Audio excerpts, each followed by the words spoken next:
বাংলাদেশের রাজনীতিতে শেখ হাসিনার কতটুকু গুরুত্ব রয়েছে বা আগামী দিনে তিনি রাজনীতিতে ফিরতে পারবেন কি পারবেন না, ক্ষমতায় আসতে পারবেন কি পারবেন না, বা সারা জীবন কি তাকে পলাতক হিসেবে থাকতে হবে কিনা, এসব বিষয়ে আলোচনার চাইতে সবচেয়ে গুরুত্বপূর্ণ যে বিষয় সেটা হলো চলমান এই সময়টিতে কেন বারবার প্রতিদিনই তাকে নিয়ে আমরা আলোচনা করছি। কেন টেকনাফ থেকে তেঁতুলিয়া পর্যন্ত বারবার শেখ হাসিনা শেখ হাসিনা, কেউ গালি দিচ্ছে, কেউ তার পক্ষে বলছে, কেউ তার জন্য দোয়া করছে, কেউ তাকে চাচ্ছে, কেউ তাকে নিয়ে স্বপ্ন দেখছে, কেউ তাকে নিয়ে ভয় পাচ্ছে, কেউ দুঃস্বপ্ন দেখছে, ইত্যাদি আরও অনেক কিছু। যেমন আমি একবার একটা অনুষ্ঠানে বলতেছিলাম যে শেখ হাসিনা আসতে পারে দিল্লির পক্ষ থেকে, তো কমেন্টস বক্সে গিয়ে দেখলাম যে একজন লোক, বেশ সিনিয়র পরিচিত লোক, তিনি বললেন যে রনি ভাই, আপনি এই কথাগুলো আর কখনো বলবেন না। এর কারণ হলো গত 15 বছর ধরে তার দ্বারা এতটা নির্যাতিত হয়েছি যে সে সে ফিরে আসবে এই কথা স্মরণ করার সঙ্গে সঙ্গেই আমার দম বন্ধ হয়ে যায় এবং আমার মধ্যে আতঙ্ক তৈরি হয়ে যায়, সাইকোলজিক্যালি আমি ডিসঅর্ডার হয়ে পড়ি। তো এই যে একটা অবস্থা, মানে আমি নিজেও ঠিক এই বিষয়গুলো জানতাম না। তো ফলে কি হচ্ছে, এই বাংলাদেশের শেখ হাসিনাকে যে আলোচনা, এটার মনস্তাত্ত্বিক বিষয়টা অনেক অনেক গুরুত্বপূর্ণ বাস্তবতার চাইতে। যদি আপনি বাস্তবতা ধরেন তাহলে শেখ হাসিনার বয়স এখন প্রায় ৭৮ বছর। আমাদের দেশের আবহমান বাংলার যে স্বাভাবিক অবস্থা, এই ৭৮ বছর বয়সে কর্মক্ষমতা থাকে না। দ্বিতীয়ত, তার চোখ এবং তার কান এ দুটো সেই ২১শে আগস্টের যে ভয়াবহ গ্রেনেড হামলা, এই গ্রেনেড হামলায় তার এই দুটো অঙ্গ মারাত্মকভাবে যাকে বলা হয় আহত হয়েছে, ক্ষতিগ্রস্ত হয়েছে। ফলে তিনি কানে কম শুনেন এবং চোখেও ঠিকমতো দেখতে পান না। তো এই দুটো জিনিসে যখন মানুষের ভারসাম্য থাকে না, অর্থাৎ শোনা এবং দেখার ক্ষেত্রে, তখন সেখানে অনেক কিছু ইমব্যালেন্সড ঘটনা ঘটতে থাকে। তিনি ক্ষমতায় ছিলেন অনেকে বলেনি, কিন্তু বাস্তবতা হলো যে কোনো মানুষের যদি দৃষ্টিতে প্রতিবন্ধকতা থাকে এবং শ্রবণে প্রতিবন্ধকতা থাকে, দৃষ্টি এবং শ্রবণ প্রতিবন্ধী হিসাবে তিনি অন্য 10টা স্বাভাবিক মানুষের মতো নন।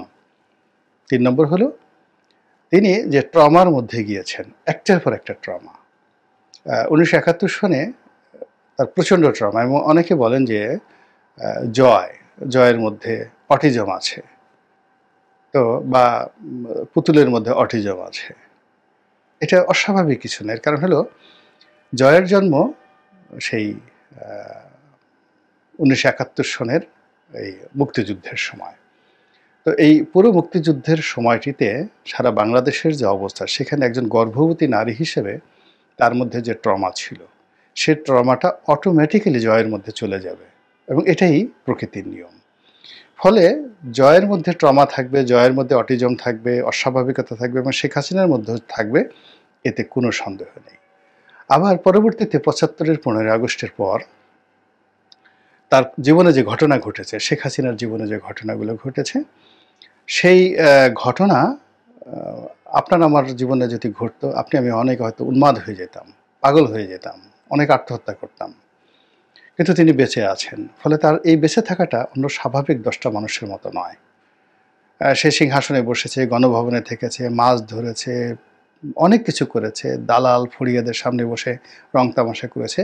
কিন্তু তার যে ছোট ভাই শেখ রাসেল, তো শেখ রাসেলের যে প্রিয় মুখটি তার সামনে এসেছে, শেখ কামালের মুখ এসেছে, শেখ জামালের মুখ এসেছে, এবং বঙ্গবন্ধুর যে পরিবার, মানে অন্য 10টা পরিবারের মতো নয়, সে আবহমান বাংলার একটা সাধারণ পরিবার। আপনি দেখবেন যে শেখ হাসিনাকে সে বুকে জড়িয়ে ধরে ঘুমিয়ে থাকতেন, শেখ রেহানাকে আর এক বুকে জড়িয়ে ধরে থাকতেন, বাচ্চাদের সঙ্গে তার যে সম্পর্ক, তার মা সারাদিন পান খেতেন, ফজিলতুন্নেছা, তারপর ওই পান খেয়েই দেখা গেল সে রাজনীতি নিয়ন্ত্রণ করতেন। একটা খুব স্বাভাবিক একটা পারিবারিক বন্ড তাদের মধ্যে ছিল, এবং এটা শেখ হাসিনা তার চাচাতো ভাই বোন থেকে শুরু করে সবার সাথে এই পারিবারিক বন্ডটা তিনি এখনও রক্ষা করেন, ছোটদেরকে স্নেহ করেন, এবং কোথায় আত্মীয় স্বজন আছেন, অনেক দূর সম্পর্কের আত্মীয় স্বজন, কেউ ফুফু খালা অসুস্থ হয়েছেন, তিনি কিন্তু দেখতে যেতেন তাদেরকে।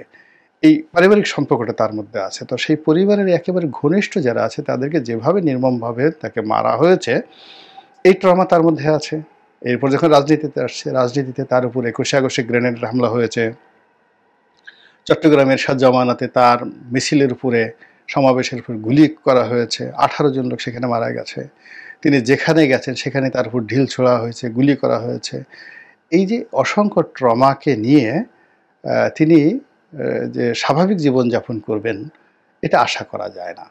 ফলে তার অনেক কথা বিসাদৃশ্য আছে, অনেক কথায় অ্যারোগেন্সি আছে, অনেক কথায় অসুস্থতার লক্ষণ আছে।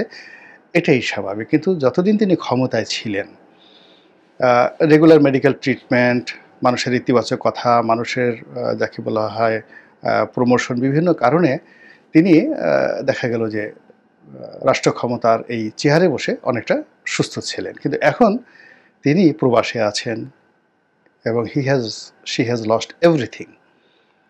তো সেই অবস্থাতে তার এই এক একটা দিন ১০০ বছরের মতো মনে হবে। ফলে তিনি এই যে ৭৮ বছর বয়সটাকে আরও ৬ মাস ১ বছর পর কীভাবে টেনে নেবেন, এটার সময় না আসলে বলা যাবে না। আপনি দেখেন বেগম জিয়ার কথা চিন্তা করেন। তিনি যখন প্রধানমন্ত্রী ছিলেন ২০০৬ সনে, আপনি দেখেন তার লাবণ্য, তার লালিত্য কোন পর্যায়ে। কিন্তু যেই মুহূর্তে তিনি ক্ষমতাচ্যুত হয়েছেন, তখন আপনি তার চেহারা দেখেন। আবার যেই মুহূর্তে তিনি জেলে গেছেন, তখন তার অবস্থা দেখেন। এবং এখন চেষ্টা করলেও তিনি আর ফিরে যেতে পারবেন না। তো এরকম রাষ্ট্র ক্ষমতা মানুষকে অনেক কিছু করে। তো আমাদের ডক্টর মোহাম্মদ ইউনূস দেখেন এখন কত সুন্দর চেহারা হয়ে গেছে, পালনে ছাড়েন। তো শেখ হাসিনা সেই অবস্থা থেকে এখন আরও ১ বছর পর, ৬ মাস পরে বাংলাদেশের সুস্থ হয়ে তিনি ফিরে আসবেন। আবার ৭৯ বছর বয়সে, ৮০ বছর বয়সে আবার ক্ষমতায় বসবেন, আবার তিনি ছোটাফেরা করবেন, আবার সেই বঙ্গভবনে বসে তিনি দেশ শাসন করবেন, আওয়ামী লীগের সভানেত্রী হিসেবে টেকনাফ থেকে তেঁতুলিয়ে ঘুরে বেড়াবেন। এটা একেবারে অসম্ভব একটা বিষয়, একেবারেই অসম্ভব একটা বিষয়। কাজে এটা নিয়ে যারা কল্পনা করছেন, তারা সাইকোলজিক্যালি কল্পনা করছেন নিজেদের স্বার্থে। বিকজ হতাশা তাদেরকে গ্রাস করেছে এবং তারা বিকল্প কোনো নেতৃত্ব পাচ্ছে না। আরবিতে যেটাকে একটা শব্দ আছে, এজহারে তাজাল্লুল, মানুষের মধ্যে একটা গোপন মেশিন থাকে। সেই গোপন মেশিনের কারণে মানুষ করে কি, অন্যের যাকে বলা হয় আনুগত্য করে, তার কাছে মাথা নোয়ায়, তার হাতে চুমু দেয়, তার নেতৃত্ব মেনে নেয়। এই যে মানুষের মধ্যে যে অপরের আনুগত্য করার যে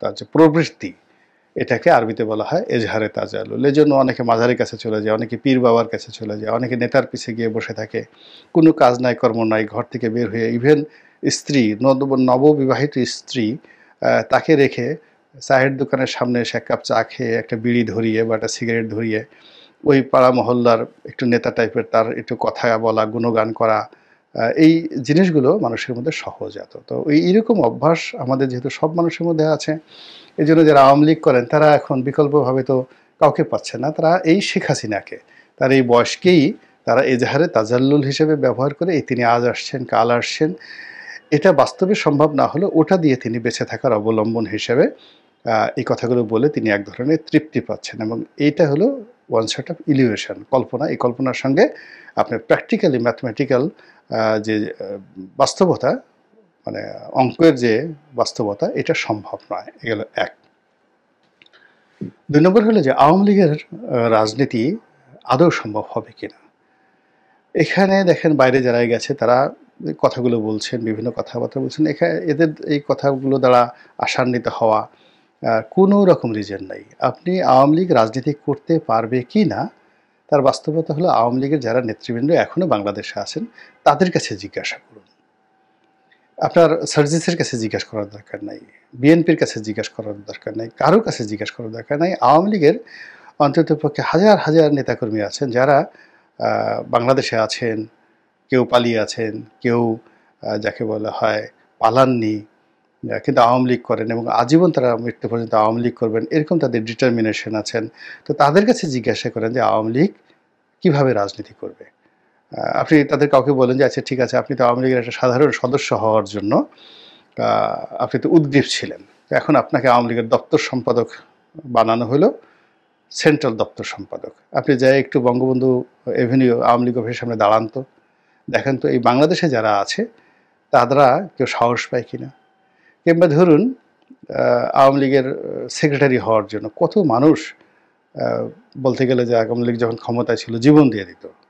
এখন আপনি আওয়ামী লীগের যারা পালিয়ে আছে এবং যারা বাংলাদেশে আছে তাদের সবাইকে একটা প্রস্তাব দেন যে তোমাকে আমি ১ কোটি টাকা দেব না, মানে ১০ কোটি টাকা দেব বা ১০০ কোটি, যার যত টাকা আছে দেব, তুমি আওয়ামী লীগের সেক্রেটারি হিসেবে আগামীকাল ১২টার সময় এসে এই আওয়ামী লীগের ধানমন্ডির যে অফিস আছে সেই অফিসের সামনে এসে বসো এবং ৩ দিন যদি তুমি ওখানে বসে অফিস করতে পারো আমি তোমাকে ১ কোটি টাকা দেবো, যার যার সামর্থ্য ২ কোটি টাকা দেবো, আপনি দেখেন কাউকে পান কিনা।